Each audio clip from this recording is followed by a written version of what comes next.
Good morning. I really wanted to make some content today, but when I got up this morning, it's absolutely pouring down. It said it's going to stop in about 20 minutes, but it's not. I can tell by the intensity of the rain, but I still fancied coming out and having a bit of a chat. So we'll sit here and chat, and if it does clear up, we will move on into the countryside and all will be good. But what I wanted to talk about today is like the importance of being alone, and when are we alone? What's it like in the now world, in the big world, in today's world, and how difficult it is to actually get a little bit of alone time, a bit of solitude, a bit of thinking time. Because take, say, the normal parent. Take a day in the life of a normal parent, for instance. You get up in the morning, you go downstairs. The first thing you do is you look after, especially if you're a parent, you look after your kids, you get them ready for school, you send them off to school, you get in the car, you go to work. You're not alone then, because the chances are you've got a radio on the channel, the weapon of your choice, and then you get to work.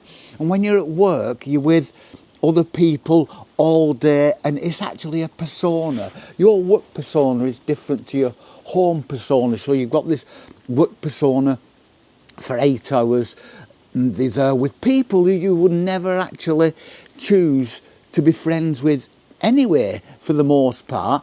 And then at the end of the day, and then even at lunchtime, it's difficult to find solitude, isn't it? There's never a minute when you can just be truly on your own for a decent amount of time. And then you travel home in the car, listening to the radio, the weapon of choice, whichever channel you want. Then you get back home and you look after the kids, you look after your partner, you make the meals, you sort their evening out, you get them to bed. You're then tired, you may have an hour. What do you do in that hour? The chances are you put the television on and watch the channel of choice, or you put YouTube on, and then you go to bed. And you do that every day. You do that 16 hours a day, 7 days a week, 5 days a week. Those 2 days off, you're with your family all day, 7 days a week, 4 weeks a month, 12 months a year. For the most part, all your life. And then you shuffle off this mortal coil. And how much time within all that time have you actually spent truly on your own? Very little. And if you are on your own, how much of it is actually constructive? How much of it are you spending on you? How much of it are you spending on your own well-being, your own time? Looking after yourself, looking after your mind, looking after your own mental health. Because it all takes a toll. All this time you're at work, it's stress. It's all taking a toll. It's all having an effect. And it just goes on and it accumulates, because this stress doesn't just dissipate. Stress doesn't just go away. Stress has to be got rid of. So it accumulates over time, over years, till you reach a point in your life where you can be alone for once, but you're carrying the weight of years of stress. Let me take these off.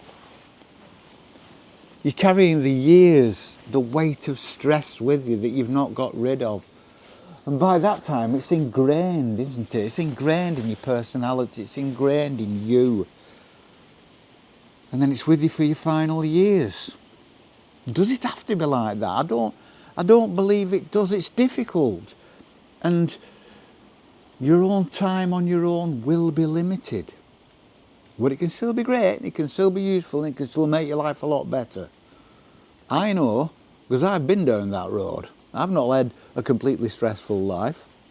I've tried to, but I've had an incredible amount of stress. What with mad jobs, mad marriages, mad illnesses, mad everything, just like everyone else. We can get out of this lethargy, because lethargy is what it is. And you're all going to say, well, you don't need to say that, but I'm going to say it. We need a kick up the arse, don't we? We all know we need a kick up the arse to get us out of this lethargy. We all know it. And I think most of us know how to do it, but we don't, because it's like we're in this cage, this bubble, this pressure within these walls, that's society that's pressing in and keeping our arms by our side and keeping us facing in the right direction and keeping us thinking the right thoughts. And we do this, and every day we wake up and say, I will change. And every day we wake up and think, I will be better.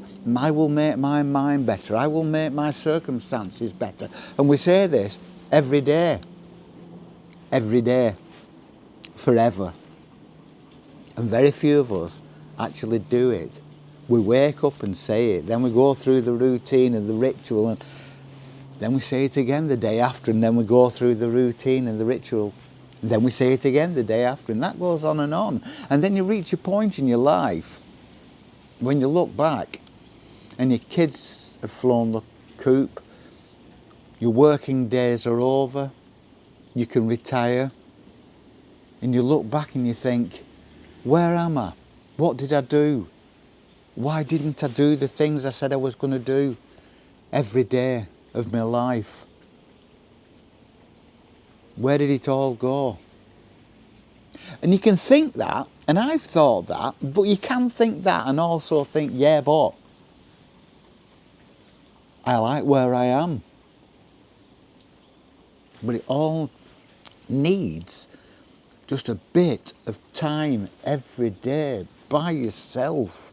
It doesn't need a lot. It doesn't take a lot. It takes a few minutes a day. And that few minutes a day has to be completely, totally quality you. It has to be nothing else. No outside influences. Nobody telling you what to do. Nobody saying, yeah, do that, but do it this way. No, it's down to you. And nobody else. You're going to do it your way. You're going to take a little bit of time to be yourself. A little bit of time, downtime to be yourself. No one else can tell you how to do it. No influencers on YouTube or TikTok or Instagram or Twitch or wherever. No one else can tell you how to do it. They're out there telling you how to do it, and a lot of them are making a very, very good living out of telling you how to do it. But they can't. This, my friends, is down to you. This is on you. Nothing anybody can do. There's no amount of money can buy your quality time, because your quality time is tailored to you, to your emotions, to your circumstances, to your mindset. It's all down to you. But it can be done. A little bit of time every day. Little bit of time. It sounds corny and cliched, but all it needs is a view. All it needs is a window. All it needs is a green space. All it needs is somewhere for reflection and meditation. All it needs is somewhere for you to be able to get away for a few minutes, because the difference between the working experience and you having that bit of space to yourself away from those people you would not have chosen to be with if they weren't in your work environment, it just takes a few minutes of peace and meditation, looking at a view through a window, listening to birds, listening to the wind, feeling a breeze coming in through the window, meditation, finding somewhere where you can meditate. This got me through my final years at work, because in my final years at work all sorts happened. I had a heart attack that led to heart surgery, to me losing a business, to be going insolvent. I didn't actually go bankrupt. I managed to keep away from that. And then after surgery and everything was fine. Then damn me, but I had another heart attack, which put me back in hospital. And then I found out that my heart was completely knackered. It's trying to shut down. So now I'm living with this thought that, okay, it's the drugs that are keeping me going, but that doesn't really bother me. And then I got cancer. And that really kicks you about quite a lot. And all the time, I discovered, when I first had my heart attack, I discovered meditation. Oh, you old hippie, everyone says meditation is, you don't know, you've never tried it, because everybody has an idea of meditation, of everybody goes sitting there, going, om. Couldn't be further from the truth. And I know that there are people out there listening to this now who practice meditation. They know what I'm talking about, and they know the value of it. All you need to do is research it, because it's not a one size fits all things. You can meditate without really changing your routine, but the value is profound. We've got to give our minds a rest. And I'm telling you this, and you know I'm right. You know I'm right. Everybody's nodding, going, yeah, we know you're right. But we don't know how to do it, or society, or I'll watch this video and then I'll just move on to the next thing. I'll move on to the next pressure. I'll move on to the next conflict, argument, debate, niggling, poke at my life. I'll move on to that, and then at the end of the day I'll get in the car, put the radio on, listen to bad news about wars all over the world. Then I'll get home and listen to big kids griping about what a day they've had, because nobody wants to listen about what a bad day I've had, do they? Because I'm there for the support. I'm there for the support giver. Nobody's bothered about me. There's only one person bothered about you, and that's you. There's only one person bothered about me, and that's me. And there's only one person truly bothered about Molly, and that's me. Everybody else says, oh yes, she's beautiful. But nobody else sits with their head in their hands at night, worrying like mad about her, because she's old and she's getting more and more complaints and she can hardly see, and her hearing's going, her eyesight's completely knackered now. I stood in front of her yesterday, 10 feet in front of her, she couldn't see me. She was happy enough when she did see me. So like I say, a green space, a green area, a quiet space, a nice view. And they all have one thing in common, don't they? They all have a common denominator, and that is that they are all low stress environments, aren't they? They're environments where it's actually quite difficult to introduce stress. If you could easily introduce stress into these situations, you would do, because that's the human condition, isn't it? We like stress, we like beating ourselves up. But these places, because it's difficult, and anything that's difficult and anything that requires effort, we kind of shy away from. So if it's difficult, we're lazy. So if it's difficult to introduce stress into these situations, we won't bother, because it's difficult. We'll just keep it going. It is actually diametrically opposed to the life we live normally, to our working life, to our home life, to even travelling on the road life, to our supermarket life, to our shopping life, to our interacting with our family's life. Being alone in a quiet, natural, green area where you can see, hear and breathe is actually the complete opposite. And that's what makes it so beneficial. That's what makes it so good. That's what makes it an absolute must. That's what makes it better than any therapy, be it therapy you pay for in the real world or therapy you listen to by charlatans on social media, the majority of whom, I'm not saying there aren't genuine ones out there, there are, and some of them will be very good.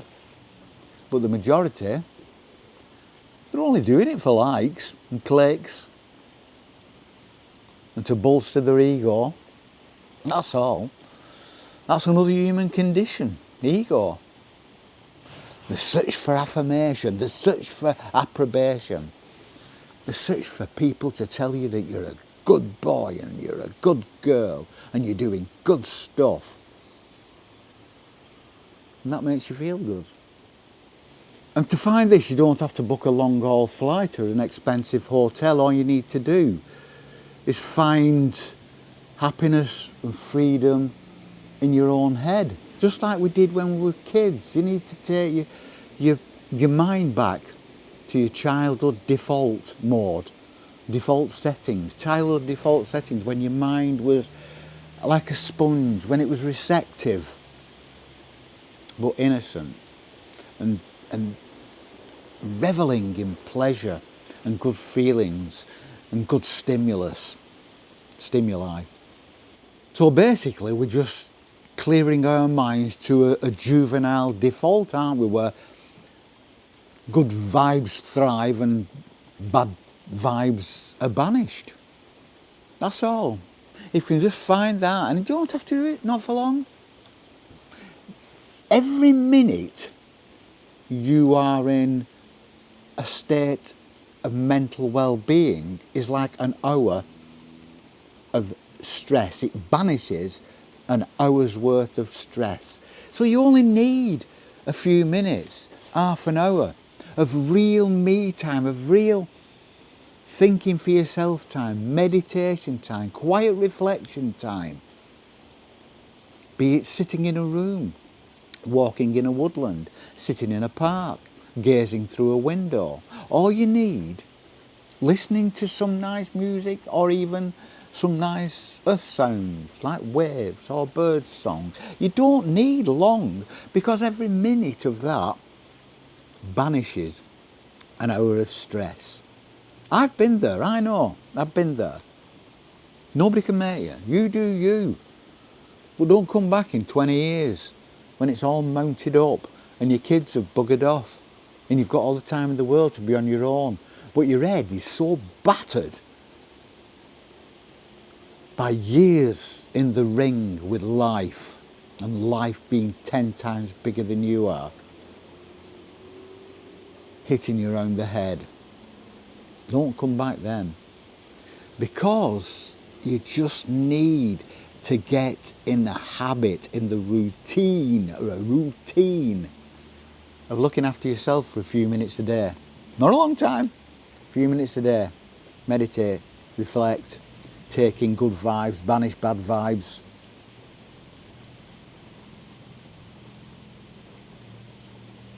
And it's still raining.